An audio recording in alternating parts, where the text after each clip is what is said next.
ضعف الانتصاب أو الإريكتايل ديسفانكشن هي مشكلة بتواجه معظم الرجالة في مختلف المراحل العمرية.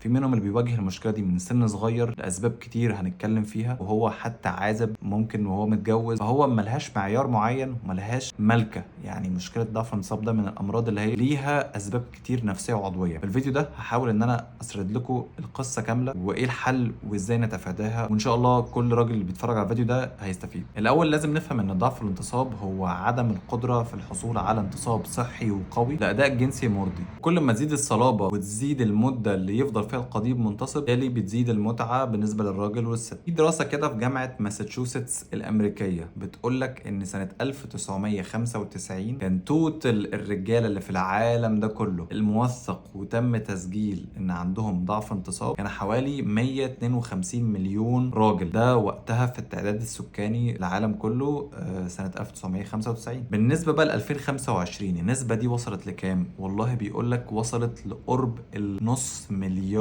راجل، يعني 500 مليون راجل. احنا في 2025 وقت تصوير الفيديو ده، فهو التعداد السكاني للعالم حوالي 8 مليار انسان. نص مليار راجل من ال 8 مليار دول، يعني 500 مليون راجل حوالين مستوى العالم تم توثيق، يعني اتكتب كده بورقه وقلم وتشخيصهم عند طبيب مسالك او طبيب ذكوره او طبيب غدد ان عندك مشكله في الانتصاب او عندك مشكله في الذكوره. دي الحالات الموثقه. طبعا انا وانت متاكدين ان الحالات الغير موثقه اكتر بكتير جدا. ده بسبب ان ناس كتير في مختلف البلدان بمختلف الثقافات عندها دايما فكره انا لو القضيب عندي مش شغال او انا مش منتصب او انا مش عارف اكفي الست اللي معايا. طبعا عندهم بقى جيرل فريند وصديقتي وكده، بنقول والله انا لو مش قادر اكفي زوجتي او مش قادر اكفي الست اللي معايا انا كده مش راجل.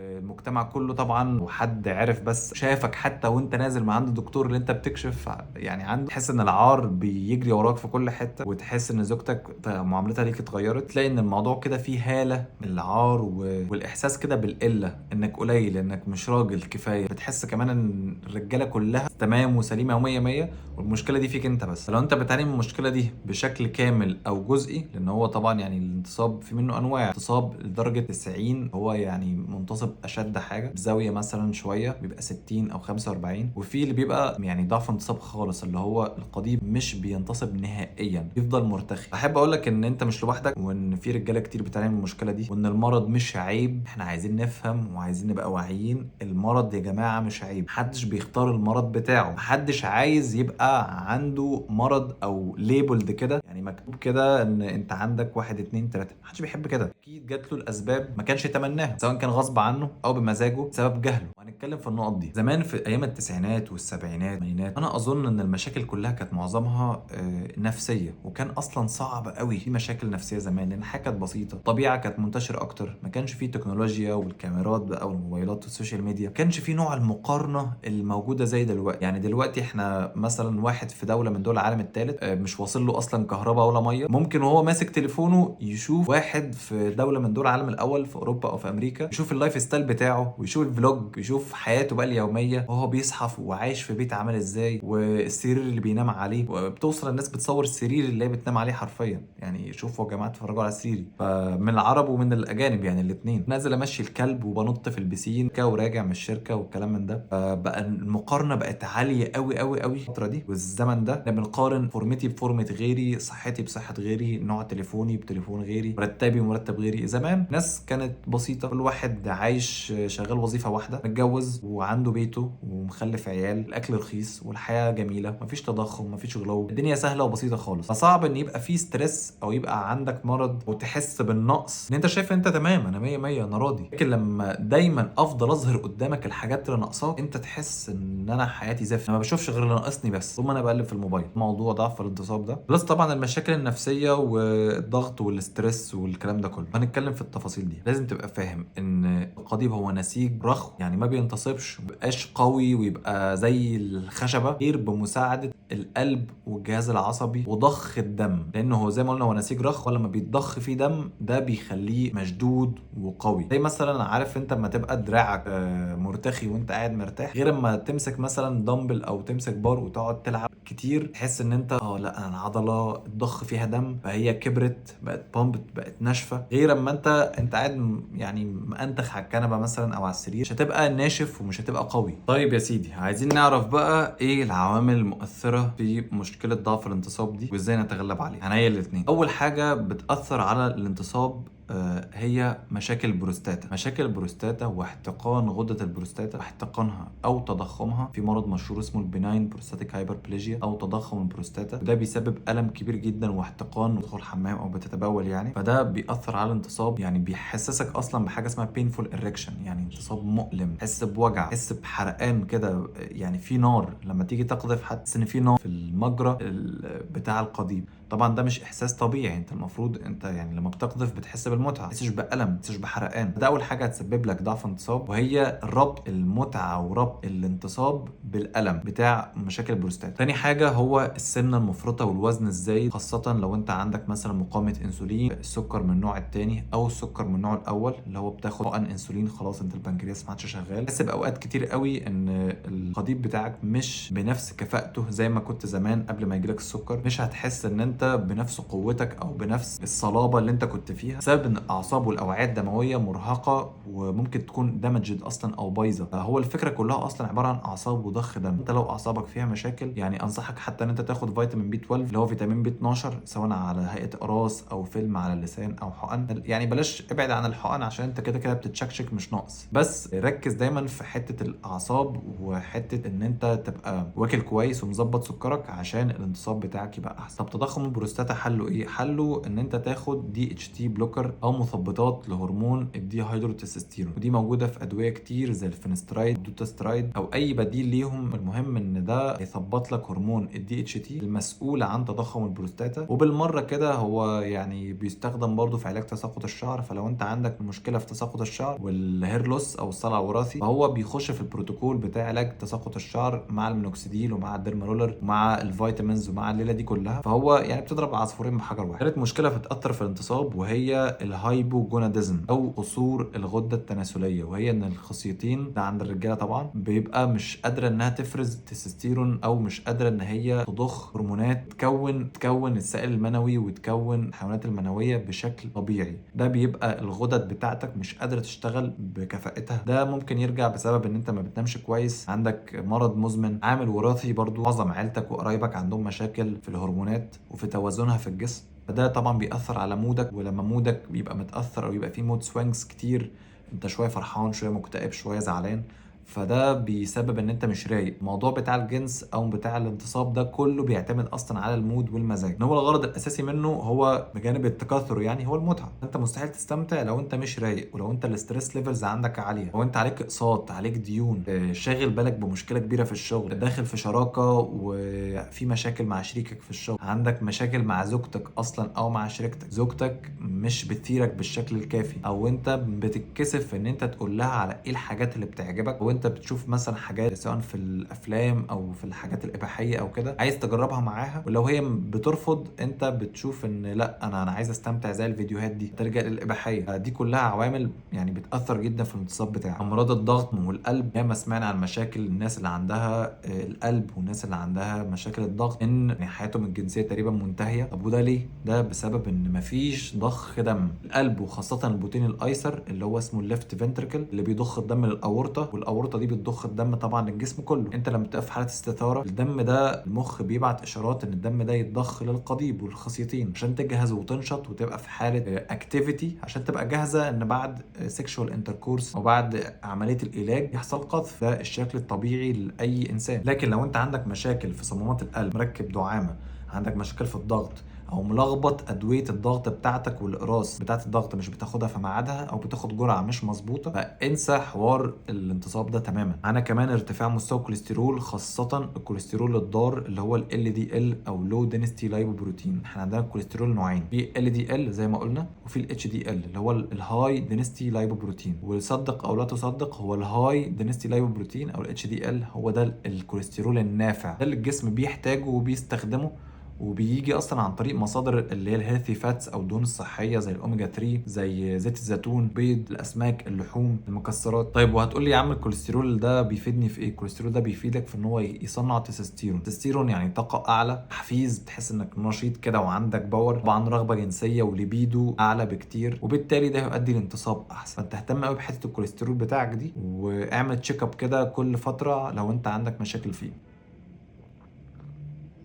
عندنا بعد كده نقط جدليه بقى، منها ايه؟ المخدرات. في ناس بتقول ان المخدرات والله ده بص ده بتعمل معايا بقى العجب، سيجاره مش عارف من الواد الفلاني يظبطني، ده انا باخد حته مش عارف ايه روق عليا. هي على الشورت تيرم او على المدى القصير هي ممكن تكون كويس، ان هي بتخدرك، ليك في مود حلو، بتخليك ريلاكس، بتقلل الاسترس، تخلي مزاجك حلو، فانت بتبقى في المود، لكن هي مش بتخليك اقوى جنسيا بشكل مباشر. هي مش حبايه فايجر ولا سيالس، هي بتخليك بس ريلاكس، ليك في المود، فعل الجهاز العصبي الباراسمباثاوي المسؤول عن الراحه وعن المزاج الرايق والجمال كله، يعني بنسميه كده اللي هو الريست اند دايجست، هو الوضع الراحه والهضم ده بالنسبه للجسم. طبعا ان هو الجسم يا اما يبقى في الحاله دي يا اما يبقى في حاله الكر او الفر، الجهاز العصبي السمباثاوي تفعل بقى، وده اللي هو ايه، انا متوتر، انا عندي حاجه لازم اخلصها، عندي ديدلاين، انا عندي مشكله. لما بتشرب مخدرات كتير بتتعود على الموضوع وبيجي لك توليرانس زي اي حاجه في الدنيا، يعني تعود او جسمك قابليته للحاجه دي بتزيد، فبقيت محتاج جرعه اكبر من نفس الحاجه عشان تديك نفس التاثير، فبينتهي بيك الحال ان انت تبقى مدمن وتبقى حاسس انك عبد للسيجاره او عبد للحاجه اللي انت بتشمها او بتحقنها او وات ايفر. انت ربنا ما خلقكش كده، ربنا ما خلقكش عبد المخدرات، وما خلقكش ان انت جواك غريزه ان انت عايز تبقى مدمن. خلق جواك غريزه انجذابك للست، ودي حاجه طبيعيه، وخلق في الست غريزتها في انها تنجذب ليك، لكن ما خلقكش بتحب التدخين، ما خلقكش بتحب الكحول وعندك غريزه الادمان. الكلام ده فارغ، وده بسبب يعني صحبه السوء، بسبب الجهل، يعني معظم الوقت بيبقى جهل في المواضيع الجنسيه دي كبير جدا، بسبب الناس كلها بتتكسف، ولا ده عيب، ولا ده ما يصحش كده، وانت بتفتح عينينا على ايه، والشباب الصغير بيتفرج، كله عارف كل حاجه ولكن من مصادر غلط. دايما بقولها في فيديوهاتي، انا ما بحبش التهجيص وما بحبش النصب وما بحبش الكلام يتقال من غير حقائق علميه ومن غير سرد الحقيقه بمعنى اصح، يعني اللي هو تجميل الكلام. لا انا ما بجملش الكلام، انا بقول الحقيقه. انت المخدرات هتخلص عليك، ممكن تخليك تقضي ليله او ليلتين حلوين، لكن بعد كده صدقني هتدمرك، لان هي بتخدرك، بتخليك مش حاسس. انت ممكن زوجتك هي اللي تكون مستمتعه، انت ما تكونش مستمتع، انت بتستمتع بان زوجتك مبسوطه وشايفاك راجل ومكفيها، ولكن انت في الحقيقه مش مستمتع. يعني حتى معظم مثلا مبدا اللي هو الكريمات والمراهم والبخاخ المخدر والحاجات دي، القضيب عامل شبه حته الخشب داخله طالعه وخلاص، لكن هي شركتك ممكن مستمتعه، يعني زوجتك مش ترش مخدر عشان ما تحسش، انما انت بترش فانت ما بتحسش بحاجه. فالموضوع كله بيبقى اصلا انت بالنسبه لك عمال تمثل المتعه، ويعني حاجه حزينه بصراحه. مشاكل بقى كتير مثلا زي امراض النوم والارق، لو انت ما بتنامش كويس فانت مستويات الطاقه في جسمك قليله، بالتالي هرموناتك متلخبطه، فما عندكش تستوستيرون كتير، فما فيش رغبه، على طول همدان وتعبان، لازم تنام كويس. الحاجه اللي بعد كده ممكن يكون عندك مشكله حقيقيه في القضيب نفسه، في التشريح بتاعه، زي مثلا مرض البايروني ديسيز او ظهور تليفات في القضيب، ان القضيب يكون معوج او واخد كيرف كده، او يبقى يعني واخد قرش كده، بيبقى شبه مكسور ولكن في تليف، هو خلاص هو بقى بالمنظر ده على طول.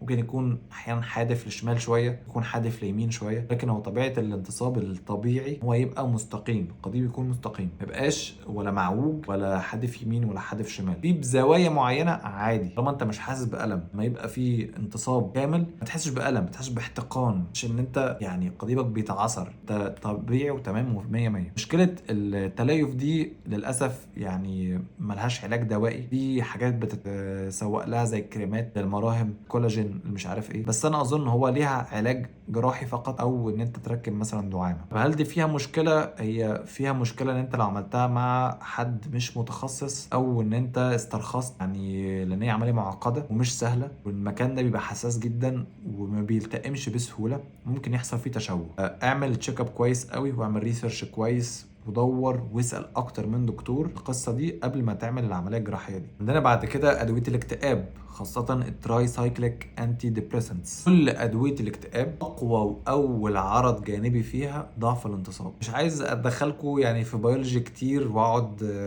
افليكس يعني عليكم بالمعلومات، انا ما بحبش الجو ده. اي دواء ضد الاكتئاب، اي دواء حرفيا، يبقى اول سايد افكت واكبر سايد افكت له ان هو بيسبب ضعف انتصاب وبيقلل الرغبة الجنسية بتاعتك. بس بقى في ناس تانية لما بتاخد انتي ديبريسنتس بيبقى مزاجها حلو، ريلاكس، وتبقى الدوبامين بقى هينفجر في دماغهم.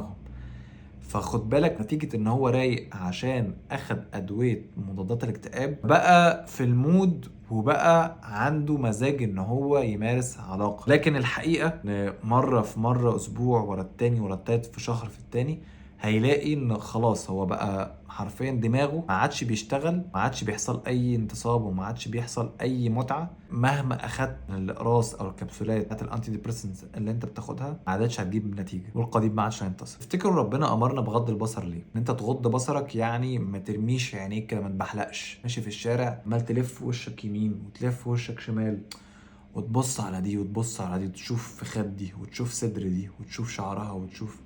انت لما بتبقى بالمنظر ده انت بتطلق العنان لشهوتك. انا مستمتع، انا شايف البت دي جامده قوي، البت دي مش عارف ايه. بتتفرج بقى على اباحيه وتقعد بالساعات، حياتك كلها ويومك كله عباره عن انت عمال تقلب بيج ورا التانية ورا التالتة لحد ما خلاص انت اصلا دماغك يعني بقى مش بينبسط غير بنوع معين من الافلام مثلا، لحد ما ممكن يعني يحصل لك انحراف في الميول، تبقى تقلب على افلام الشواذ، تقلب على حاجات اللي هي الثنائيه او اللي هي الجماعيه او الحاجات بقى المريبه دي. انت بعد كده يحصل لك انحراف في فطرتك بسبب ان انت بتستمتع قوي الموضوع ده مره ورا الثانيه ورا الثالثه ورا الرابعه. انت بيحصل لك حاجه اسمها توليرانس زي ما قلنا او تعود، ان انت بعد كده لما بتشوف واحده عريانه او بتشوف واحده بجسمها مش بتستثار، مش بالبلدي كده مش بتهيجك. يعني ليه ده مش بيحصل؟ بسبب ان انت يعني خلاص انت عينيك تشبعت، بقت ساتيوريتد، انت ما بتشوفتش حاجه جديده. انت مثلا معظم يعني احصائيه كده بتقول لك ان معظم الناس اللي بتتعرض للاباحيه بتبقى غالبا من سن من 10 ل 15 سنه في العالم كله،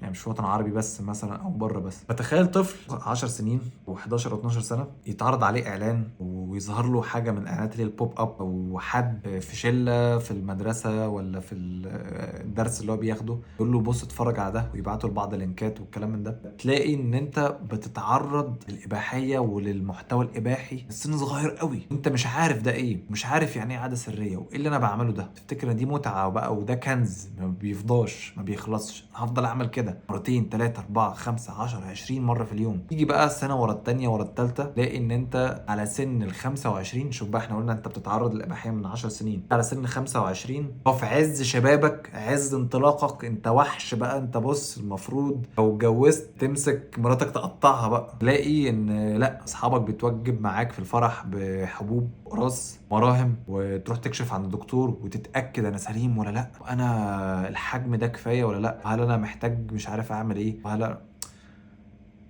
هل ده الطبيعي ان شاب في عز شبابه يبقى شاغل باله بمشاكل الضعف الجنسي؟ طب مش شاغل باله يبقى بيعاني منها؟ لا ده مش طبيعي. طب هل الطبيعي ان انت تسيب نفسك لحد ما وزنك يزيد قوي وتبقى بتاكل كتير جدا وحلويات كتير جدا وتقعد تتفرج على اباحيه كتيره جدا، انت بقيت اقصى المتعه اللي ممكن اي انسان يحصل عليها بقى العادي بتاعك؟ الجنس عادي، بفتح اللاب ولا بفتح الموبايل واقعد طول الليل عمال اسرت. الاكل مش بكافئ نفسي بتشيت ميل، لا ده انا كل يوم باكل من بره، كل يوم باكل حلويات، كل يوم شوكولاتات. في ناس كده تقول لي انا ما اعرفش يومي يعدي من غير ما اكل شوكولاتايه او اكل حاجه نوتيلا بقى وكوكيز وبتاع ودوناتس وكلام من ده. انت متخيل ان ده يعمل فيك ايه؟ هو بالعقل ما ينفعش يبقى بتاكل خرا وتتفرج على خرا وتتوقع ان انا بقى ابقى بصحتي وابقى قوي وابقى مش عارف ايه. لا ما هو انت جسمك ده يعني مش عايز اقول مكنه يعني، بس هو انت بتدخل له حاجه مدخلات فبيديك معطيات. بتدخل اكل كويس، بتدخل اكل نظيف هيديك نتائج، دخل اكل زباله هيديك جسم زباله. انت بترهق دماغك وعقلك وتفكيرك بالوساخه، هتبقى نتيجه ان انت روحك هتتلوث، تبقى شايف ان انت بني ادم يعني مالكش قيمه. والاحساس بالعار الداخلي ده واحساس بان انت مالكش قيمه وان انا ايه الخرا اللي انا بعمله ده، والندم بعد البلاوي اللي بتقعد تتفرج عليها دي بيخليك مش شايف نفسك راجل. لما تيجي مع زوجتك او تيجي مع شريكتك، انت من جواك انت عارف كده ان انا مش الراجل الصح اللي ما بيعملش الغلط، اللي ماشي مستقيم، اللي بياكل نظيف، اللي بيتمرن، اللي واخد باله من صحته. فتيجي مع زوجتك، العوامل النفسيه دي بجانب اي ستريس تاني بقى في شغلك او في حياتك اليوميه، اقساط، ديون، اي حاجه من دي، مشاكل اجتماعيه وات ايفر، يعني بتلاقي ان انت عندك ضعف انتصاب. مهما كانت مراتك دي او زوجتك صاروخ، مهما لبست لك من قمصان نوم، مهما اتشقلبت ومهما عملت، انت خلاص العمليه باظت. تيجي كل الاسباب اللي احنا قلناها دي من اباحيه واكل بقى وسكريات ووزن زايد والمشاكل دي كلها. يا ترى بقى عرفت ربنا امرنا بغض البصر ليه؟ لما بتغض بصرك بتحتفظ بشهوتك وبطاقتك وبقوتك الوقت الصح، مش عمال رمي كده طاقتك في اي مكان وتركيزك في اي مكان ومع اي حد. الميزه عند الستات ان هم عندهمش، يعني عندنا احنا كرجاله، ان الستات بتحب المشاعر، بتحب الرومانسيه، المود او الفانتسي. احنا كرجاله احنا يعني انيمالز اكتر وحيوانات، احنا بنحب يلا انا عايز اخلص، انا عايز اقذف، انا عايز اتكيف، عايز انبسط. انما الست لا، هي بتبقى حابه المود وحابه الالعاب وحابه بنسميها المداعبه. فدي حاجه مهمه برضو، يعني هتفرق معاك قوي، هتفرق مع شريكتك، هتخليك اسعد وهتحسن من جوده انتصابك. ان انت يعني ما يبقاش عري كده على طول، اللي هو يلا احنا هنقلع بقى وخلاص. لا، في شويه يعني مداعبه، في مشاعر، وده طبعا يعني حاجه مهمه جدا ومفيش اي حد بيحصل عليها من علاقه محرمه. حته التوتر والاسترس، وان انا يعني جايب واحده من الشارع كده بعمل معاها كده وارميها وخلاص، لا، انت بتبقى مع حد بتحبه، بقى في انتمسي، في حميميه، في امتزاج للارواح وامتزاج للسوائل مع بعضها. ده بيفرز هرمونات كتيره جدا زي الدوبامين، الاكسيتوسين، هرمون الحميميه والاحتواء والحب، السيروتونين طبعا، هرمونات المتعه والمكافاه. يا ريت لو انت بتمارس اي علاقه محرمه اقطع الموضوع ده. ربنا امرنا بان احنا ولا تقربوا الزنا. طب والحلول؟ الحلول بقى يا عم، كرهتنا في نفسنا وكرهتنا في الجنس وكرهتنا في الدنيا كلها. اقول لك على الحلول. اول حاجه وهي الرياضه، ولازم تركز على الكارديو جدا، اللي هي الرياضات اللي فيها نشط الدوره الدمويه والدوره الرئويه، زي الجري، ركوب العجل، السباحه، الكوره، كره القدم او كره السله، التنس. الحاجات دي كلها تعلي من كفاءه الاوعيه الدمويه وضخ الدم، تحسن صحه القلب. هيفرق معاك قوي ده في ضخ الدم كمان، في القضيب وفي الانتصاب. لو بتروح جيم ده يفيدك قوي في ان هو يعلي هرمون التستوستيرون وكتلتك العضليه. وكمان ممكن تركز على تمارين الرجلين وتمارين الكيجل، اللي هي مثبت ان هي بتحسن من الدوره الدمويه في الخصيتين والضمه والقضيب، وده بدوره هيحسن من جوده انتصابك. الاكل بقى لازم تاكل بروتين كتير من لحوم، اسماك، فراخ، بيض، اي مصدر من مصادر البروتين قدامك دوس. عايز تجيب واي بروتين هات، مع اني مش فان له، يعني ما بحبش المكملات، بس هات واي بروتين، يعني مفيش مشكله. اي بروتين قدامك دوس، لان معظم الناس اصلا بيبقى عندها سوء تغذيه، مقضيه اكل كله زيوت وكله من بره، ما تاخدش فعلا بروتين اللي هو من الاكل المطبوخ في البيت، اللي هو الاكل اللي يرم العظم ده. فخليك في البروتين، الاكل النظيف، وركز على الدهون الصحيه، زي الدهون الموجوده في الفراخ، اللحمه بس اللي مطبوخه في البيت زي ما قلنا، الموجوده في المكسرات، زيت الزيتون، البيض، وخاصه صفار البيض. صفار البيض ده جامد جدا، السمنه البلدي وغيره. حاول تقلل التوتر على قد ما تقدر، توتر اقل، روقان اعلى، مزاج، بالتالي استثاره وقدره ورغبه وشهوه. بالنسبه للفيتامينز او الحاجات اللي انت ممكن تجيبها تساعدك في الموضوع ده، ممكن تجيب الجينسنج، الارجنين، الزنك والمغنيسيوم وفيتامين د وفيتامين بي 12. الحاجات دي كلها هتفرق معاك قوي، كلها مع بعض كده بتساهم في نشاطك وقوتك وتقليل الالتهابات في الجسم وتقليل الكورتيزون، وبتعلي من التستوستيرون بشكل مباشر وبشكل غير مباشر. ولو عايز مساعده كده من وقت للتاني، حاجه برضو تساعد في ضخ الدم وتوسيع الاوعيه الدمويه وتدخلك في المود، عندك السيالس وعندك السلدنافيل اللي هو الفياجرا. وبس كده. طبعا كل الفيتامينز وكل المقويات او المنشطات الجنسيه او الحاجات دي كلها، يعني ما اقدرش اقول لكم على اسطمبه معينه تمشي على الناس كلها، لان في رجاله صغيره، في شباب، في ناس كبيره في السن او مسنين. فما اقدرش الجرعه اللي اديها للشاب الصغير او اللي اوصفها له تبقى زي اللي بتتوصف للكبير. اللي بيحدد الموضوع ده هو الطبيب الشخصي بتاعك اللي انت بتكشف عنده. لكن انا كدكتور صيدلي انا بقدر ان انا اوصف لك الدواء وجرعته بناء على تشخيص الطبيب. وبس كده. اتمنى يكون الفيديو عجبكم، ولو عندكم اي اسئله او استفسارات سيبوها لي في الكومنتس، هرد عليها كلها. وللتدريب والمتابعه معايا تغذيه، تمرين، وادويه، هسيب لكم الواتساب بتاعي في الديسكربشن، ابعتوا لي رساله على الواتس، وان شاء الله نعمل اقوى فورمه عشان الصيف. خلاص احنا داخلين في الصيف، عايزين نظبط الكلام بقى. وبس كده. اشوفكم في الفيديوهات الجايه. سلام.